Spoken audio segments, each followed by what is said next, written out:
Bante, ini ada satu topik yang bisa kita Iya. diskusikan lagi untuk menjadi pencerahan bagi orang lain juga nih Bante. Ini mungkin di luar sana ada satu keyakinan atau beberapa keyakinan bahkan kepercayaan orang tertentu bahwa kalau di luar daripada keyakinan yang mereka yakini itu nggak bisa memperoleh tuh kebahagiaan secara surgawi atau mencapai alam surga. Lantas di Buddhis sendiri gimana? Semua Bante? masuk neraka gitu mas. Oh iya maksudnya semua. Yuk masuk neraka pokoknya. Nah lantas di Buddhis apakah begitu Bante? Iya, dalam ajaran Buddha ada perbedaan. Ya memang saya juga pernah mendengar bahwasanya kalau seseorang punya keyakinan A misalnya gitu kan, kemudian pokoknya yang bukan punya keyakinan A semua masuk neraka, Iya. sementara yang hanya A saja yang masuk alam surga. Lantas apakah dalam agama Buddha juga demikian? Itu tidak demikian.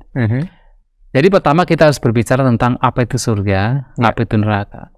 Sebenarnya kalau kita bicara surga dan juga neraka, yang jelas ada surga dan neraka itu justru dalam ajaran Buddha. Dalam ajaran Buddha gamblang Bante ya? Ya begini, kita bicara istilah dulu. Oke. Kata surga itu dari mana? Taga kan dari Pali. Dari bahasa Pali. Dari bahasa Pali. Bahasanya Sang Buddha kan. Iya. Jadi Sang Buddha menggunakan istilah saga, itu bahasa Bali. Kemudian dalam bahasa Sanskerta itu swarga. Kemudian dalam bahasa Jawa menjadi suwargo. Dalam bahasa Indonesia menjadi surga.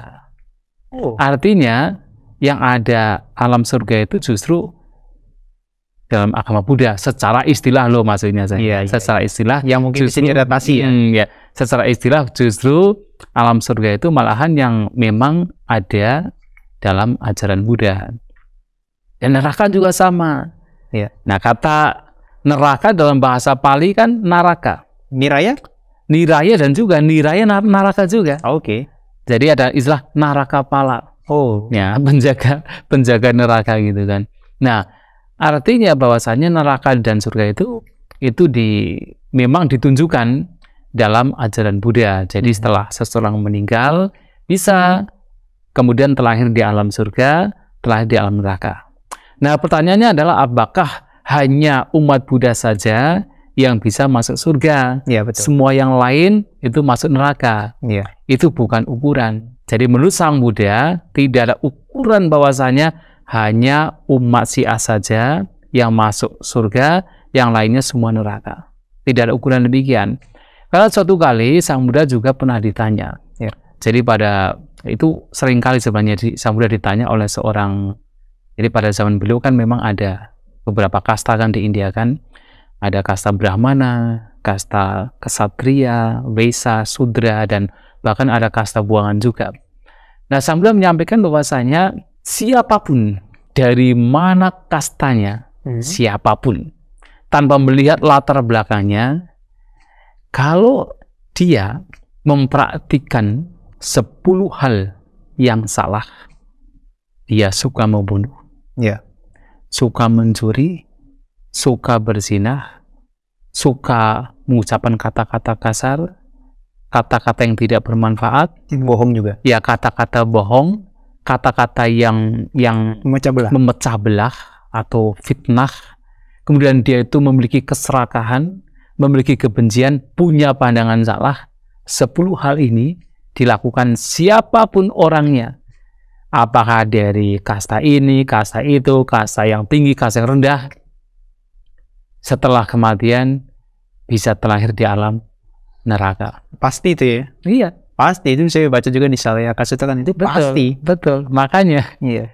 tetapi siapapun orangnya, dari mana latar belakangnya, apakah kalau zaman sekarang sukunya apa, bangsanya apa, agamanya apa, keyakinannya apa, kalau orang demikian mempraktikkan 10 hal disebut sebagai dasa kusala kamapata. Ya, sebaliknya yang tadi ya. Sebaliknya, menghindari pembunuhan, pencurian, perzinahan, ucapan bohong, kata-kata kasar, fitnah, kemudian yang tidak bermanfaat, menghindari katakan keserakahan, kebencian, dan memiliki pandangan yang benar.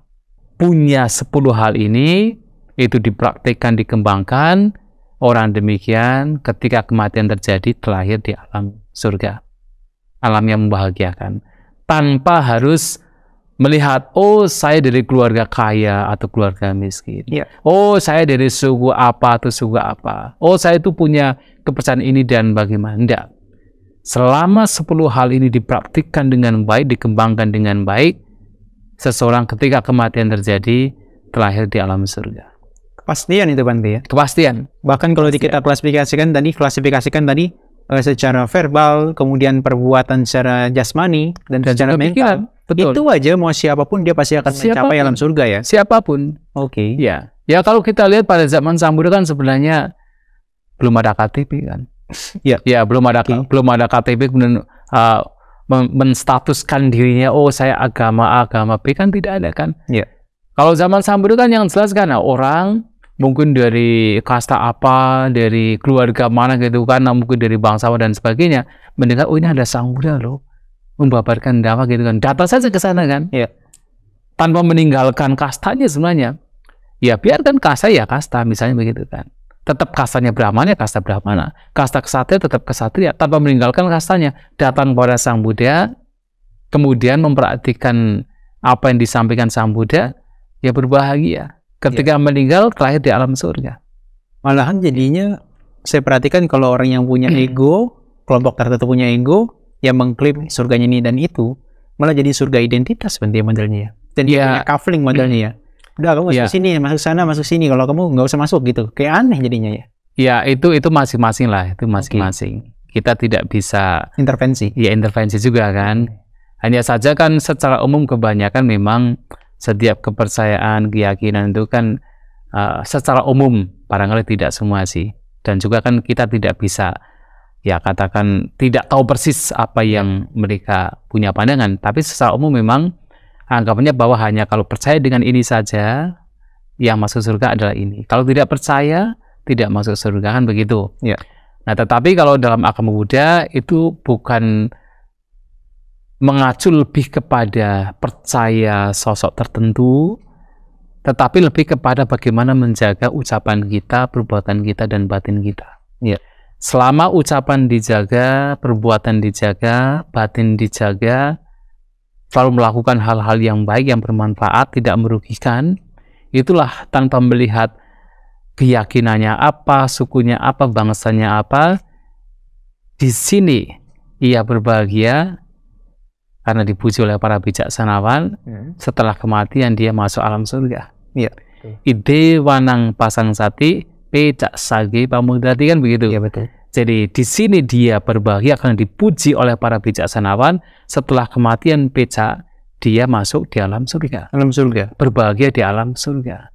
Peca saki pamudati. Dan itu adalah prinsip dalam ajaran Buddha.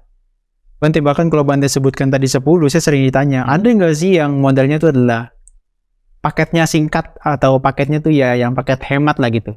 Kadang-kadang sebutin ya ada. Sebetulnya kan kita kan sering disebutkan kan dalam Buddhis imani pancasila kepada ani silena sugatingyan. Kalau dia menjaga dia punya 5 moralitasnya aja, itu dia menuju alam yang sugati kan, alam yang baik kan. Surga kan. Betul sekali.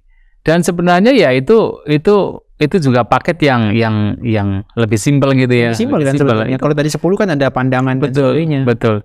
Dan juga sebenarnya bahkan ketika seseorang memasuki atau katakan sedang berada di ajal kematian, dan pada waktu itu punya keyakinan yang baik, itu juga memungkinkan untuk masuk surga. Seperti contoh cerita Mata Kundali.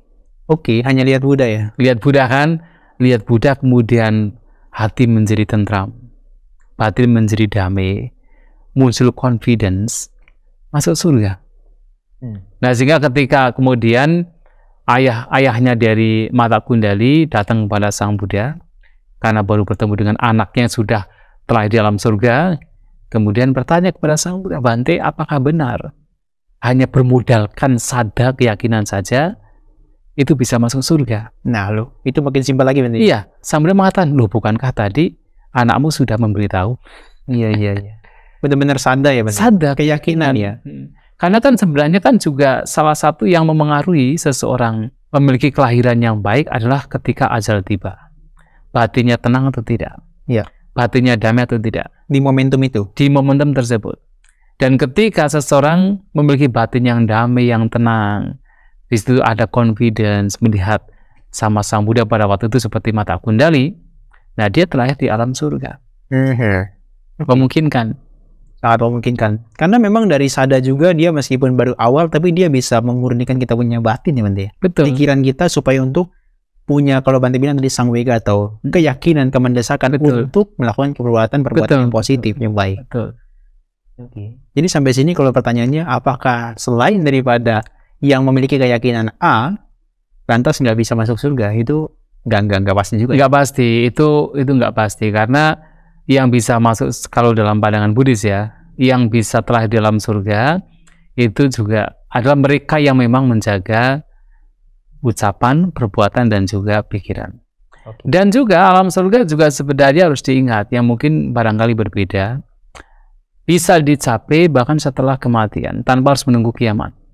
Oh, ya itu juga membedakan juga. Oh, yang karena kan memang ada kepercayaan kalau surga ini akan atau manusia akan telah di dalam surga kalau di hari kiamat kan. Iya, hari penentuan. Ya, tetapi kalau dalam Buddhis memang berbeda. Jadi sejak seseorang meninggal dunia dengan batin yang indah, batin yang baik, itu langsung bisa terlahir di alam surga. Iya. Langsung dirasakan saat itu. Langsung dirasakan. Tanpa menunggu waktu. Tanpa menunggu yang panjang. Iya, itu akaliko kan jadinya. Nggak berjeda waktu. Iya, betul. Oke, Bante, saya pikir itu ya kesimpulan dari pertanyaan kita. Baik. Makasih. Ya, baik.